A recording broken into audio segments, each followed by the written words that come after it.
The simultaneous rise of Zionism and Arab nationalism beginning in the late 19th century marked the beginning of the modern conflict.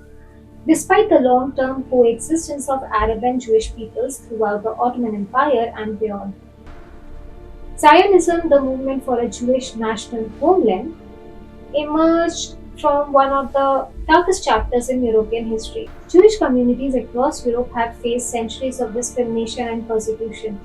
The Holocaust, the systematic murder of 6 billion Jews by Nazi Germany, was the culmination of that history. The need for a safe homeland was not abstract, it was written in blood. The 1917, the British government issued the Balfour Declaration, a letter expressing British support for the establishment in Palestine of a national home for the Jewish people. The problem, and this is where the historical tragedy begins, was the sentence that followed.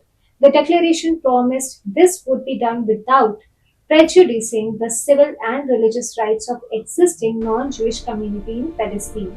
But it said nothing of their political rights. And at the time of the declaration, those existing non Jewish communities made up more than 90% of the population. The broader Arab world saw the declaration as a betrayal, a promise made by a European power about a territory it did not own, without consulting the people who lived there. On May 14, 1948, David Ben Gurion proclaimed the establishment of the State of Israel. The United States recognized it the same day. What followed the 1948 war, the displacement of hundreds of thousands of Palestinians, and the displacement of hundreds of thousands of Jews from Arab countries in the years that followed, set in motion a cycle of trauma, dispossession, and retaliation that continues to this day. Here is a honest summary that history offers. This conflict did not begin with ancient religious hatred between Muslims and Jews. It began with a land dispute complicated by colonialism, by the catastrophe of the Holocaust, by the legitimate claims of two peoples to the same small piece of earth, and by the decisions of external powers who drew lines on maps without fully understanding or caring about what those lines would cost.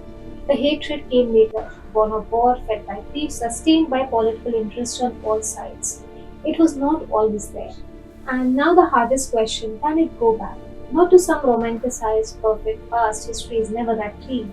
In the golden age had its shadows, periods of restriction, moments of violence, the constant reality of being a minority living under someone else's law.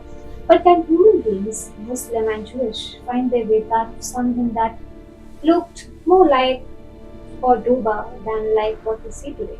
The verified evidence says it has happened, recently in places you might not expect.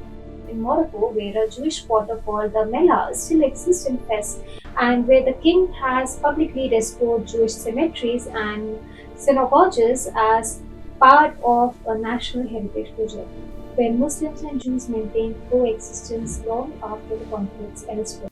The philosopher and Holocaust survivor Viktor Frankl wrote, between stimulus and response, there is a space. In that space is a power to choose our response.